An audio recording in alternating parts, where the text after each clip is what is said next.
نرم خوراک سخت را باندې ولګي ځان باندې چې ډېره خواري وکړمه ښکلی شم خو وخت را باندې ولګي ډېر ګران سراج الدین سراج صاحب دا په خیرونه به بیا وکړئ جي سراج صاحب بل ځای وایي چې مالدار شو نو عجیب وختې روان شو چې غریب ورته خلکو به بختې وې اباسین په شکال کې اباسین شو ځینې ورته جمع کې لختې وې تاسو ټولو مخامخ ناستو مشرانو همزولو کشرانو ته سلام کوم سالار صاحب ته په خیر وایم او په سټیج ناست چې څومره محترم دي هغو ته درناوی لرم تابان لپاره مې څه خبرې کولې خو د مخکتنې دستوره ختمه ده صرف مبارکي به ورکړم او نورې خبرې به بیا چاته شریکې کړم صرف شعرونه درته وایم جي قطعې به درسره شریکې کړم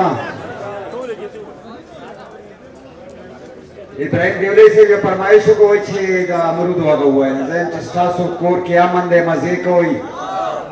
دلته مو د اوسپنو باران وکړو او تاسو په امرودو کې پیسې ګټئ موږ په زمرودو کې تاوان او ژوند مو تیر شو زنده‌باد او مرداباد کې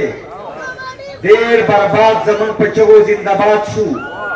او موږ لا هغسې برباده زندګي کړو نه آباد شو او نه امکان شته چې آباد شو او دا موږ چې په تیارو کې ساتي دا یې مجبوري ده زمونږ واکداران د رڼاګانو نه یریږي او چې کله سپین سبا شي بیا به کم طرف ته تښتي د خپل کړي عمل د سزاګانو نه یریږي او د دشمن چړې مو شوې په مرو پڅې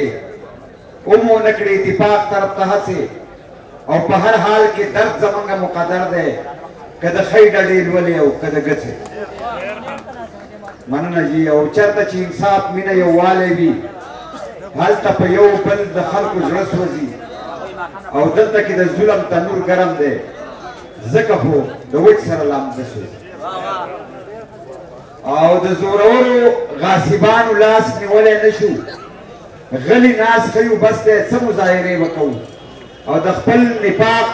له وجې ټول علم ته وشرمېدو اوس په نسکور لاسونه ونسو خیرې به کوو او د سیر ورو د اغستلو توانې نه وي څوک چې 2 منه بوجۍ په اوږه وړی شي او چې دړی وزن ته هم 5 دمې کړي هغه خلک چې څه غواړي اغستی شي ډېره مننه